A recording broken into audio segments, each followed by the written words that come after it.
everyone. Welcome to another edition of Let's Get Political with Rose Casanova. I scoured the internet for the most boring article I can find, and it's from Bloomberg. It's called Corporate America is Getting Ready to Monetize Climate Change. Well, first of all, I have to say that corporate America has already been monetizing climate change, but the Bloomberg is a little slow getting around to it. So the CDP, a UK-based nonprofit, asked companies to report their environmental impact, including risks and opportunities they believe climate change poses for their businesses. More than 7,000 companies reported, and these documents reveal how widely climate change is expected to cascade through the economy, affecting business. One of the threats being there will probably be water shortages.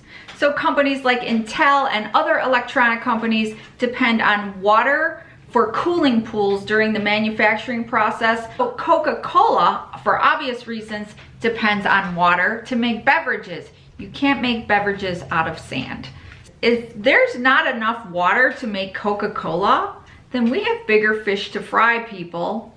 But since there's not going to be any water, then there aren't going to be any fish. So Coca-Cola it is. Rising temperatures also affect businesses, especially businesses in the luxury sector, such as Disney. People won't want to go to theme parks as if it's too hot, because nobody wants to see Snow White in that suit passing out on the floor and dying of heat exhaustion. No one wants to see Alvin and the Chipmunks dying of dehydration and choking. No, nobody wants to see that. Bank of America says that people will default on their mortgages for obvious reasons. If their house has been swept away by a tidal wave, then they're not going to pay their mortgage, okay? It's just as simple as that. They're probably not going to have a job either. In fact, I don't even think they're going to be alive anymore. Visa says it worries that people won't want to travel because when you have these natural disasters, armed conflict goes up. Of course, Visa is naturally concerned about their bottom line as well. There's good news though. This is not going to be downside for everybody. Companies like the pharma giant Merck, they will benefit from climate change. Merck says, quote unquote, more people will get sick.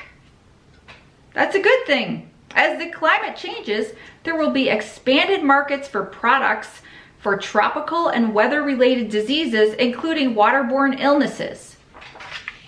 So, if I were you, I would get in on the Merck stock now before it goes up, because I'm sure they already have lots of medications in the pipeline to save you from climate change. Apple says that iPhones will be even more vital to people's lives.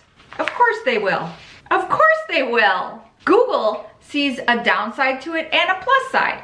They think that it'll affect their ad revenue, which might be good for us because less companies will be advertising. So we won't have to watch an ad to see one of their ads. On the plus side for Google, more people will use Google Earth, which will drive brand loyalty for Google. Climate change will be really good for companies like Wells Fargo and Home Depot.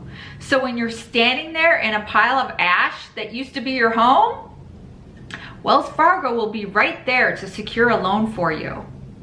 And fear not, Hal, the handyman from Home Depot, will be right there to sell you some wood and a generator. My question is, are these people from the same planet as you and I? So companies like Google and iPhone, they're gonna be there when your house is being swept away by a tidal wave. I promise you. So what does all this mean?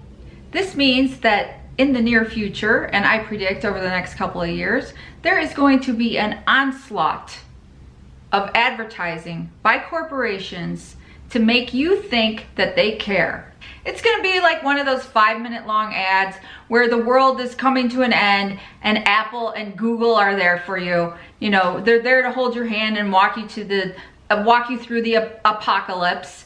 Disney's gonna come out with Little Mermaid 2 that like has Ariel swimming through the sea, and then she gets captured by the witch, and instead of the witch locking her in the cave in the bottom of the sea, she's gonna tie her into a sea of plastic bottles and fishing wire, and Little Mermaid's gonna be trying to get out. and the prince is gonna have to dive in and like cut her out of there, and then they're gonna clean up the ocean, and everyone's gonna live happily ever after. Yeah. They have people in offices, in a lot of offices all over the world, planning advertisements that will make you go, oh, did you see the ad where the CEO of ExxonMobil makes out with a polar bear and gives him his last bit of cheese? Corporations only care that they do better next quarter than they did this quarter. How do they do that? How do they do better next quarter? By selling you stuff. That's how they do it. I don't have a problem with corporations. Anybody that lives on the grid is in a relationship with corporations. They supply a service to us and we pay them for that service. It's an exchange. It's a relationship. We're not victims of some evil empire out to get us. And that kind of thinking makes us weak. Companies, business, corporations simply don't exist without us. We have the power. We have the power! Every single little change we make, every little tiny change we make right here in our homes has the ability to change the world. That's right. Thanks for listening, everybody. Subscribe to my YouTube page, Rose Casanova. That's my name. Hit the like button, leave a comment below, let me know what you think, and have a great day.